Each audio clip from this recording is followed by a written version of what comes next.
दिल नादान की आने वाली एपिसोड में आप देखेंगे कि ज़ावियार को पता तो चल जाता है कि नायाब प्रेग्नेंट है। अब निगार के सारे मंसूबे जो हैं वो धरे के धरे रह जाते हैं।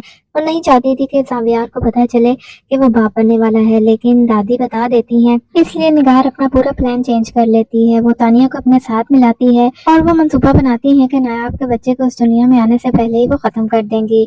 और तानिया तो एक लम्हा भी देर नहीं करती, वो फटाफट टैबलेट खरीदती है और काम वाली मासी के पास चली जाती है। उसे कहती है कि ये तुम्हारा न्यू टास्क है, तुमने ये टैबलेट किसी तरह भी नायाब को पानी या जूस में मिलाकर देनी है। काम वाली मासी परेशान हो जाती है क्योंकि बीजान ने उसको कहा था कि तुम नायाब से दूर रहो। अगर तुम मुझे अब नजर आई कि तुमने नायाब के मामलात में टांग अड़ाई है तो मैं तुम्हें इस नौकरी से निकाल दूंगी। लेकिन तानिया उसको बहुत बड़ी रकम की पेशकश करती है। वो लालच में आकर एक बार फिर से तानिया के साथ मिल जाएगी और नायाब के खिलाफ चाल चलेगी, नायाब को टैबलेट देने की कोशिश करेगी। दूसरी तरफ जवेरी और निगार भी इसी कोशिश में लगी हुई हैं कि वो किसी तरह नायाब के बच्चे को मार दें। जबकि ज़ावियार को नायाब ने सारी सच्चाई बता दी कि ये हुआ है और वो जानता भी है कि उसकी माँ बिल्कुल भी नायाब को पसंद नहीं करती और उसे ये भी पता है कि नायाब बहुत ज्यादा मासूम है, वो अपने हक के लिए बोल भी नहीं सकती, लेकिन वो फिर भी अपनी माँ के सामने तानिया की तरफदारी नहीं कर सकता। इसलिए वो नायाब को कहता है कि तुम इन सब से दूर रहो, तानिया और मामा से जितना दूर रहोगी उतना ही तुम महफूज रहोगी। लेकिन नायाब ज़ावियार को कहती है कि मैं उनसे दूर भी रहने की कोशिश करती हूँ तो वो जबरदस्ती मेरे खिलाफ प्लानिंग करती रहती हैं।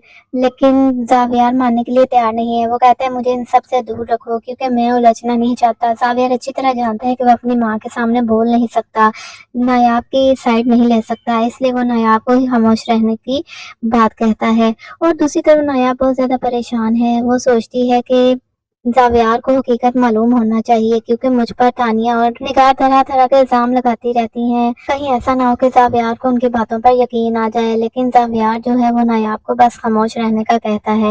नायाब पहले ही नहीं बोलती। जबकि दूसरी तरफ आपको बताते चले कि निगार ने अब गजम्फर को बीजान के खिलाफ भड़काना शुरू कर दिया है क्योंकि बीजान ने ही ज़ावियार को भी बताया था कि नायाब प्रेग्नेंट है।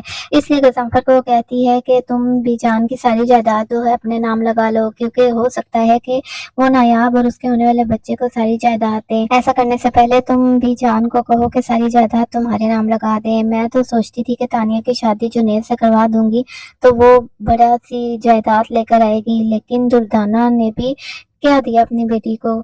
मुझे पता ही नहीं था, ये शादी के बाद पता चला कि उसने तो अपने शोहर से कुछ लिया ही नहीं। अब सिर्फ बीजान के पास जो है वो ही है हमारे पास हमारा सरमाया। कहीं ऐसा ना हो कि वो भी हमारे हाथ से निकल जाए।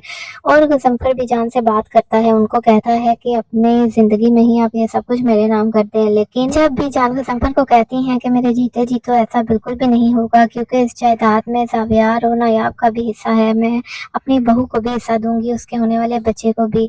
ये बात सुनकर गजम्फर गुस्से में आ जाता है। वो कहता है कि आपने मेरे पास कोई रास्ता नहीं छोड़ा और वो बीजान के सर पर गन तान लेता है। ये देखकर कि मेरा इकलौता बेटा मेरे सर पर गन तान रहा है, जो मेरा लाडला था, मेरे आगे पीछे घूमता था, आज मुझे वो मारना चाहता है। वो तो सख्ते में आ जाती हैं और वहीं पर खामोश हो जाती हैं। और इसी परेशानी के आलम में जब वो गजम्फर के कमरे से निकलती हैं तो उनको जुनैद ऐसी हालत में देख लेता है। जुनैद कहता है आप सच सच बताएं कि आपको डैडी ने कुछ कहा है। लेकिन वो क्या बताएं, बाप और बेटे के दरमियान वो दरारें नहीं डालना चाहती, वो खामोश रहती हैं। जुनैद को शक हो जाता है कि वाकई ही डैडी ने कुछ कहा है जो बीजान की ये हालत है। जब वो देखता है कि बीजान उसे कुछ बता नहीं रही तो वो उनका हाथ पकड़ के अपने सर पर रख देता है और कहता है कि आपको कसम है मेरी, अगर आपने मुझसे झूठ बोला तो आप मेरी मरी हुई शक्ल देखेंगी। अब बीजान के पास कोई रास्ता नहीं कि वो जुनैद को सच बता दे, लेकिन वो नहीं चाहती कि बाप बेटे के दरमियान लड़ाई हो, इसलिए वो खामोश रहती हैं। क्योंकि इस घर में एक जुनैद ही है जो कि बहुत अच्छा है, दिल का बहुत साफ है और जो उनका बहुत ज्यादा ख्याल करता है। वैसे तो ज़ावियार भी बीजान का बहुत ख्याल करता है, लेकिन वो सबके सामने खामोश रहता है, जबकि जुनैद सबके सामने स्टेप लेता है। इसलिए वो नहीं चाहती थी कि जुनैद मजीद अपने माँ बाप के खिलाफ हो। वो जानता है कि उसके माँ बाप कैसे हैं।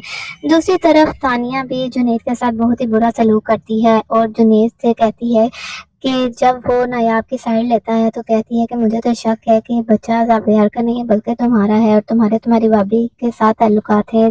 ये सुनकर जुनैद बहुत ज्यादा गुस्से में आ जाता है और कहता है कि अपनी बकवास बंद करो, तुम्हें शर्म नहीं आती कि तुम अपने शोहर पर इल्जाम लगा रही हो।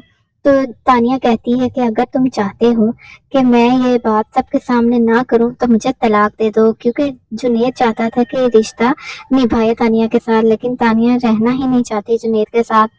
اس نے صرف جنید سے شادی اسی لیے کی تھی کہ وہ زاویار کے قریب رہنا چاہتی تھی، وہ زاویار کو پانا چاہتی تھی، لیکن ایسا ہو ہی نہیں رہا کیونکہ اب نایاب ماں بننے والی ہے اور زاویار ایک بار پھر سے نایاب کی سائڈ پر ہو گیا ہے۔ وہ کبھی بھی طلاق نہیں دے گا اب نایاب کو، کیونکہ وہ باپ بننے والا ہے۔ اس وجہ سے تانیہ کے منصوبے پر پانی پھر جاتا ہے، لیکن وہ بھی ہار نہیں مان رہی، وہ اب اس کے بچے کو ہی مروانا چاہتی ہے۔ اپنا بچہ تو اس نے پہلے ہی کھو دیا ہے، وہ یہی چاہتی تھی کہ اس بچے سے جان چھوٹ جائے، لیکن قدرت نے خود ہی تانیہ سے اس کا بچہ چھین لیا۔ وہ چاہتی ہے کہ نایاب کا بچہ بھی مر جائے تاکہ زاویار اس کو مل جائے۔ تو کیا تانیہ اپنے منصوبے میں کامیاب ہو جائے گی؟ کیا نایاب کا بچہ اس دنیا میں آنے سے پہلے ہی مر جائے گا؟ آپ لوگوں کو کیا لگتا ہے؟ نیچے کمنٹ سیکشن میں ضرور بتائیے گا۔